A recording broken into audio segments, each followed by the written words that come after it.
What's up you guys, Sasha here. Now today again I want to talk about Monzo. I've already talked about Monzo's results where I went and analysed exactly what was in them a few weeks ago, and you can go and find that video in the description below if you haven't seen that already. There's quite a few interesting things in those results, so if you haven't seen it, make sure you go and watch that right after this video. I'm not actually going to cover the same ground in here. Now, just a few months ago, T.S. Anil was appointed as the new CEO of the business, with Tom Blomfield, the founder, becoming a president, which is a newly created role. So they're obviously trying to change some of the things that are happening in the bank and the way it's operating. It's been over a month now since those results were published, since they were made public. So what has actually happened in that time? I want to talk about that because something has happened this week that I thought was really interesting, and I haven't seen anybody discuss it because I think on the surface it's such a minor thing. But I think it's a lot more important than what perhaps some people are giving it weight for. So let's talk about it. Now, just 2 days ago, I received an email from Monzo, and the email seemed relatively innocuous. It just said, we're making a few changes to your account, and here are the changes that they are making. They're not particularly big, so just listen to what they are. First, they're saying that from the 31st of October, when you withdraw cash in the UK and Europe, you will now have to pay a 3% fee for any withdrawals above £250. Previously, they didn't have the stipulation in here. Now you're going to have to pay this fee. The other thing that they're introducing is now if you lose your card, if it gets stolen, or if you're a victim of fraud, you will continue being able to go and get a replacement card. But if the reason for your replacement card is anything other than that, so let's say you just misplaced your card or lost it rather than it being stolen, or let's say that the card quality wasn't quite up to scratch, as seems to be quite often the case actually, especially with the newer cards that Monzo have been printing, and just the numbers have rubbed off and you can't see them anymore, or the chip is just not working properly, you will have to go and pay for a replacement card, and it will cost you £5. Now, these seem like incredibly minor things, so why would they go and bother doing all of this work to go and send an email to millions of their customers? Let me talk about it, but just before I get there, there's a really important thing, which is you can actually avoid these fees if you go and satisfy some relatively straightforward criteria. So the straightforward criteria are pay £500 into your account once every month, let's say 35 days to give you that flexibility around your payday changing slightly, and have at least one direct debit set up from your account. Or you can have a universal credit or your pension payment going into your bank account every single month, or you can have your student loan paid. Basically, if you pay regularly into your bank account, they will waive these new fees, and you can have unlimited cash withdrawals within the UK and the EU, and you will also be able to get 2 replacement cards per year free of charge. Now, talking about these changes themselves, there's absolutely nothing really to discuss. They're extremely minor. It really shouldn't affect most people. Most people these days don't carry around or spend a lot of cash. And specifically, it actually probably hardly covers anybody anyway. I'm going to get to that a little bit later. Now, Monzo, as we have discussed in the recent weeks, are in major trouble, and they need to begin raising funds. They need to begin earning some kind of revenue. And obviously, fees are one way of earning that revenue, so it's no surprise that they're beginning to charge fees for basic transactions like withdrawing cash. They also have a massive problem with a lot of people not using the account seriously, like an actual bank account, let alone like their primary bank account. A lot of people were acquired when Monzo was still new via their prepaid card program. And that prepaid card kind of enticed people to just use the card as a novelty factor, as something you would maybe use when you're going on a night out in a restaurant, something like that, for relatively small purchases. Every now and then you'd load the card and then spend that money, but you wouldn't use it as you would a traditional bank account. So essentially they're just trying to change people's mindsets. They're trying to tell people, well, you should begin treating this as a regular bank account so that we can make the profits that we can make as a bank account on you holding actual money and regularly paying into it. But there's a few thoughts that I have about this which are a lot less positive. Let me share them with you. If you think anything different to what I'm saying, please make sure you go and leave a comment below. I'm sure there's going to be a lot of people who disagree because people have very strong emotions about Monzo one way or another, it seems. But just hear me out and tell me what you think in the comments below after you've heard what I've got to say. And the first point I wanted to make is, who exactly is this targeting? Because they're basically saying that you will have to pay a fee for withdrawing more than £250 a month from your account. but only if you don't deposit at least £500 a month into that very same account. So that'll only cover people who deposit less than 500 but more than the 250, so that they're actually able to withdraw more than £250 in the first place. Or it'll affect people who hold a large amount of money, let's say their savings or some kind of inheritance or whatever else it is in that account, and are not regularly paying money into it. Now the second type of people, I don't really see why as a bank you would ever have a problem with that group of people existing or being your customers, because essentially they're giving you a load of money that you can go and lend out and earn money on top of. So I don't really understand why you would target them, but that first group must be such a minuscule number of people that I think that's not really the people they're trying to target either. So what this really means, from my opinion, is I don't think that £500 a month actually means much at all.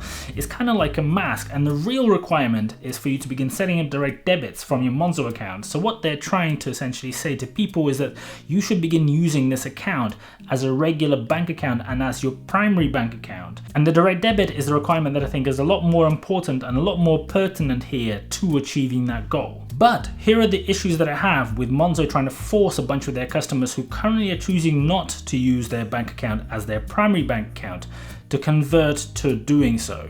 First, there's been a lot of news throughout the whole of this year, actually for several months, with Monzo treating a lot of customers in a less than favorable way. And I haven't heard the same stuff about any other bank, so the excuses they're giving that this is a general situation in the industry, I don't think really applies. And this is to do with the freezing of bank accounts. Now, I personally haven't experienced this. My bank account with Monzo has not been frozen. I have not had any issues.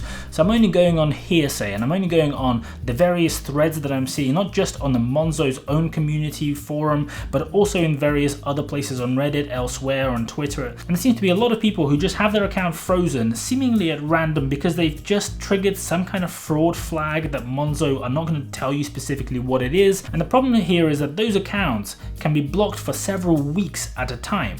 So if this was genuinely your primary account, and let's say you decided to go and fully switch to Monzo, and this was your only bank account, if your only bank account was blocked for 2 to 3 weeks, which seems to be a very common thing for people who find themselves in this situation, what exactly are you going to do? How are you going to pay for basic groceries? How are you going to pay your bills? I understand that if they need to, say, take a few days to go and review the situation and then unblock it for people who are not actual fraudsters, which appears to be the vast majority of these people who have their accounts blocked, I understand maybe there's a need for it, but the risk of this happening probably means that people are going to be considerably more wary of switching to Monzo as their primary and only bank account, because this is something that would have a really, really big impact on most people's lives. And then there's other things like the fact that you actually have to pay money to deposit cash into the bank account, which I guess is not a very common thing and it doesn't happen all the time. But if this is your primary and only bank account, sometimes you will have cash, and that cash you will want to put into your bank account. The fact that you have to pay for the privilege of doing so seems a little bit off for something that is trying to become your primary first card and wallet bank account.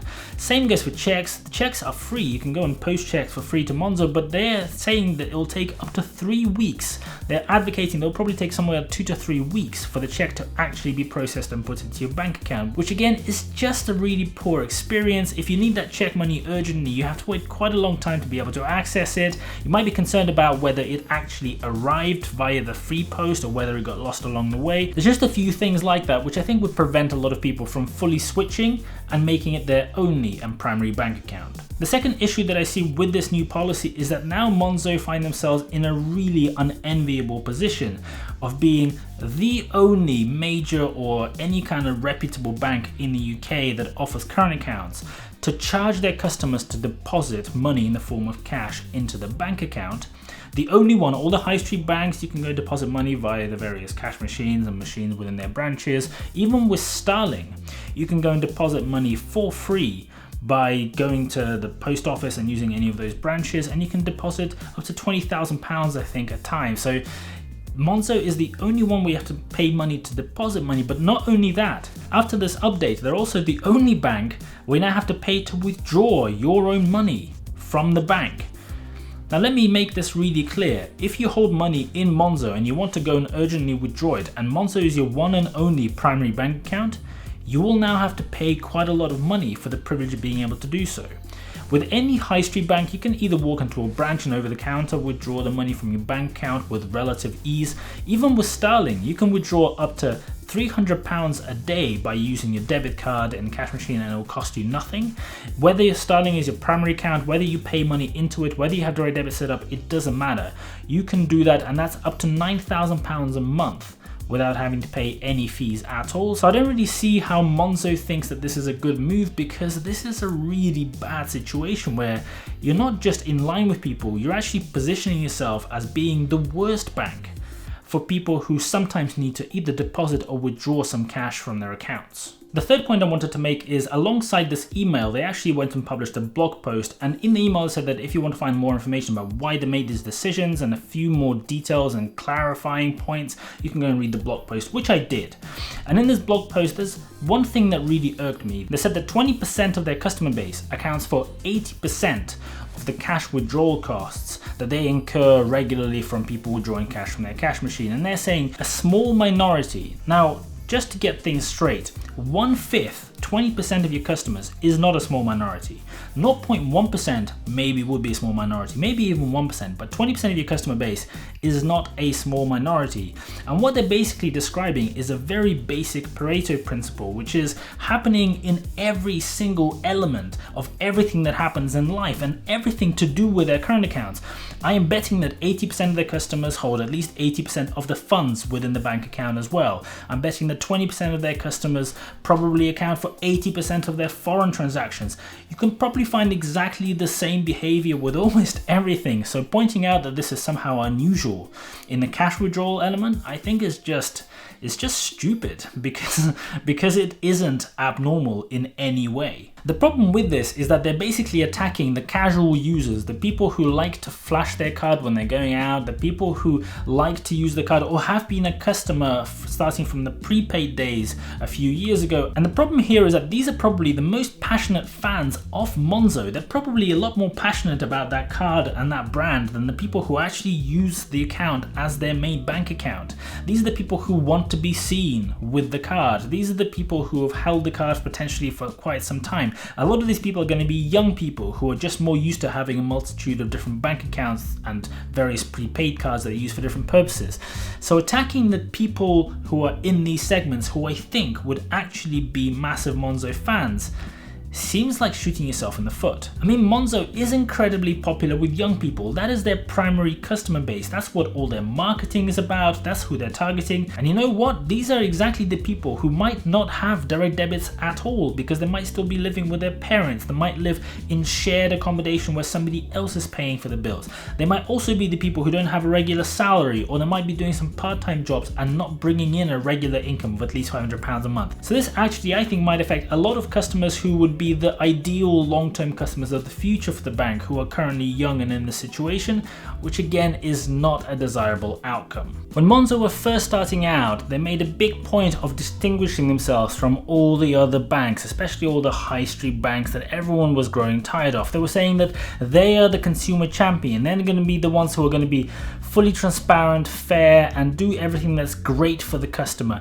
instead of trying to charge all these little fees. But the issue is they're now trying to go and copy the worst elements of what these high street banks have been doing up till now, and that basically erodes that whole point of differentiation. I don't really see, other than not having branches, how they are moving further away. They're actually moving a lot closer to being just another bank with all the same boring fees and all the same kind of downsides that you would not like in a bank. A fee for depositing cash, a fee for replacing your card, all these things. And I know that this will not apply to you if Monzo is your primary bank account and you're paying at least £500 a month into it and you have a direct debit. I do understand that. If you're going to leave a comment below, if you've already left one, I do get it. But what I'm saying is, in addition to the points that I just mentioned about Monzo being a primary bank account, I think just trying to add this type of fee structure to a bank account is just a bit odd. Now, I've noticed that some people have been defending us by saying a lot of other banks do the same thing.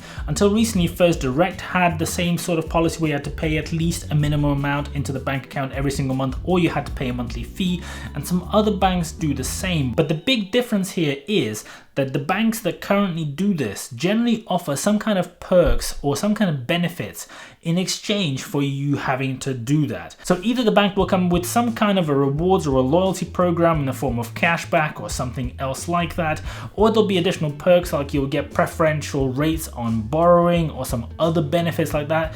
None of these things are actually offered by Monzo. So trying to charge money for an account which doesn't really give you anything above and beyond the bare bones basics, and I don't think that a few nice perks in the way the app looks and being able to move your money into pots quite qualifies, because those are just usability benefits. They are great, some of them, you know, some of the people will find them very, very useful, but they're not absolute benefits. They're not some kind of financial reward. They're not going to financially benefit you.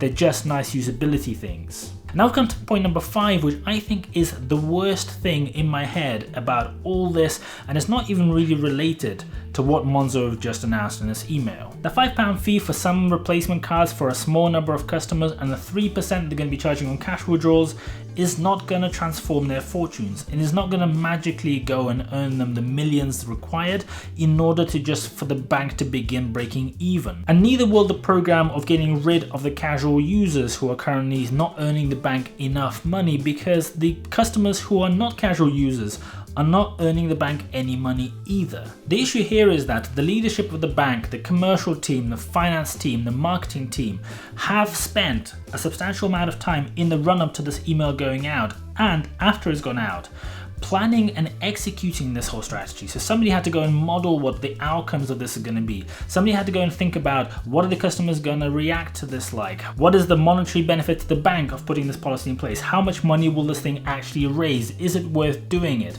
Some operations people had to go and put together the email. The legal team had to go and decide whether this is a good thing or a bad thing. Is it actually okay to be doing these kind of policies on top of everything else that's happening with the bank?